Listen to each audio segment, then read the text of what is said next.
What's up, guys? It's your boy Steve, also known as Steve the Reaper. Follow me on Twitter at STDXReapers with a Z, which is on the screen right now. Let's get right into some more WWE 2K16 news. So, our sources for this, and I'm going to start listing sources now, so that way you guys know that this information is credible and where I'm getting this information from. Now, the article will be in the description below, but I will also be reading through the article to let you guys know what's going on. So what we're going to be covering and what this article covers is the features. We're going to do like a features recap, and then just some certain highlights like the new features, MyCareer returning. So if you guys want to check out the article, I'll make sure to leave a description, the link in the description below, so you guys can check it out for yourself. So, okay, let's get right into this video, shall we? So, we only know of the one certain feature that's been announced, in that there's going to be 120 quote-unquote unique characters introduced in 2K16. So, we're going to read through the article. Quote, that means no duplicates, although a wrestler with several gimmicks such as McFoley, Dude Love, Cactus Jack, and Mankind, would be counted as separate, but the likes of Sting in the 80s, 90s, or 2000s would be considered as one playable character. So it's really interesting, but it also makes sense at the same time. You know, for somebody like McFoley, who had all these unique gimmicks, I feel like they should be included as alternate attires, kind of like how with Sting from the 80s, 90s, and 2000s. If that's what they decide to do with Sting, which I'm sure they will, I think it would make more sense for them to include the Dude Love, Cactus Jack, and Mankind gimmicks as alternate attires, so that way it frees up more space on the 2K16 roster. Now, they may end up doing that, who knows, but if they do decide to just include Dude Love, Cactus Jack, and Mankind as separate playable characters, and that is completely okay as well.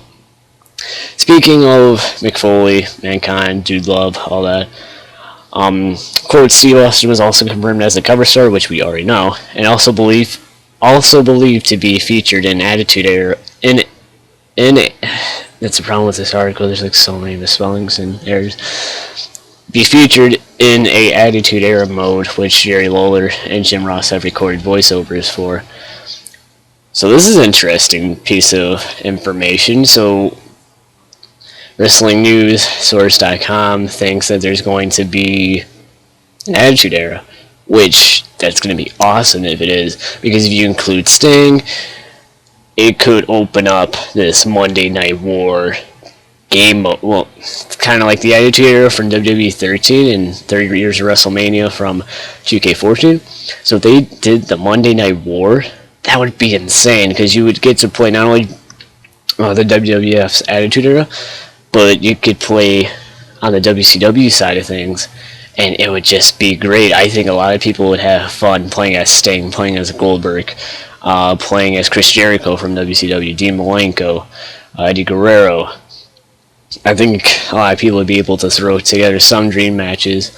Say a WWF superstar goes to WCW, have a match, and who knows, maybe Eric Bischoff's going to be included in there, maybe Vince McMahon's going to be included as a playable character as well, so that way people could do that Vince McMahon versus Eric Bischoff fight that was so promoted on WCW by Eric Bischoff. But it's just a concept idea.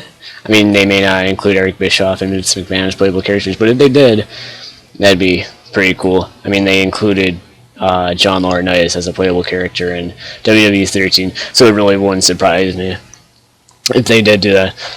JBL was officially announced that he was going to be in the three-man commentary team, which we already knew. Vintage Shizzle, aka Delzinski, and Smack Talk TV already covered that. I already covered it. We kind of confirmed it.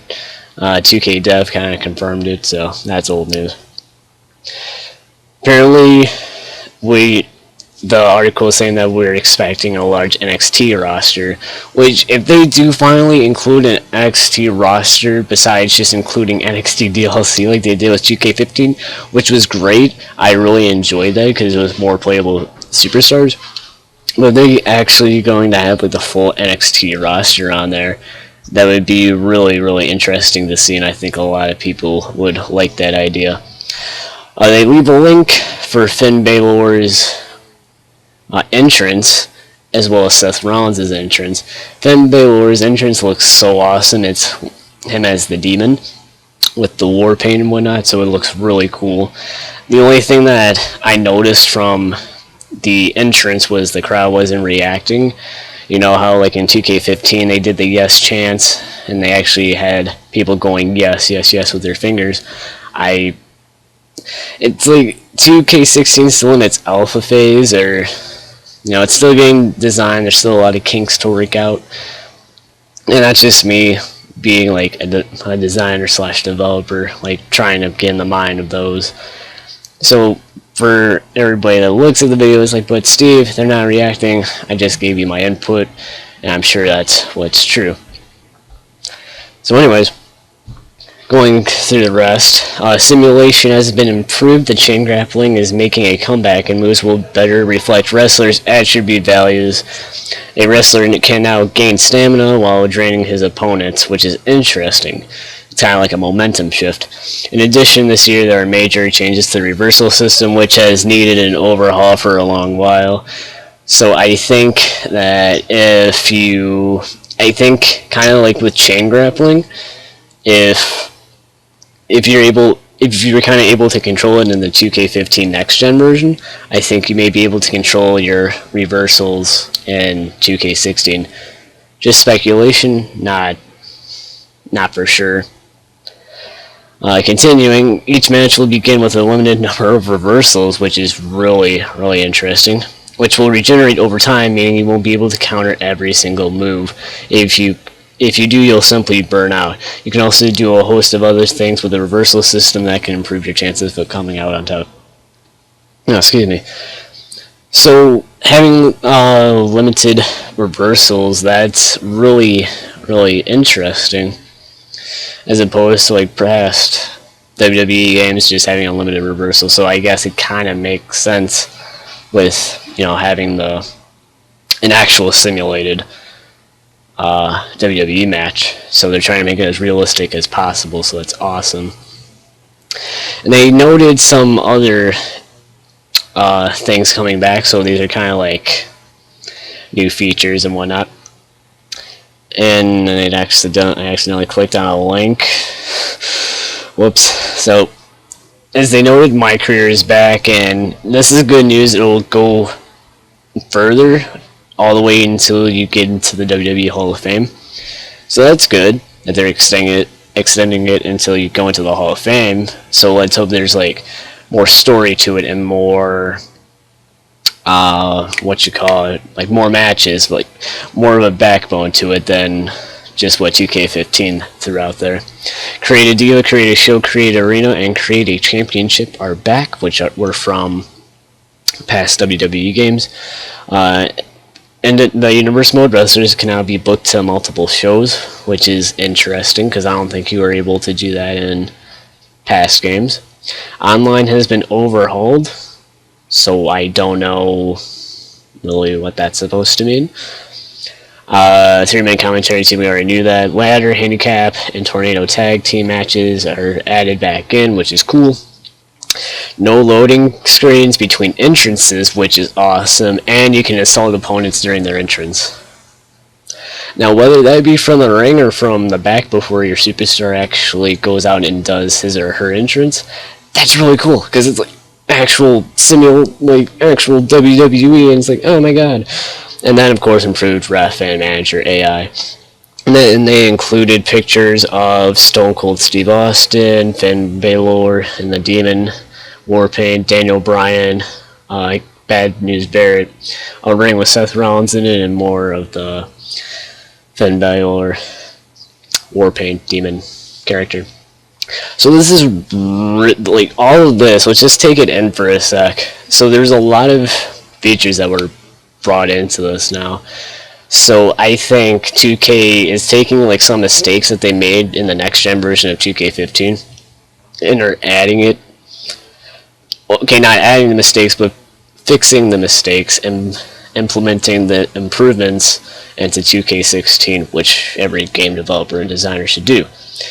So this 2K16 is looking like a really promising game if like all our speculations and what we're hearing is true.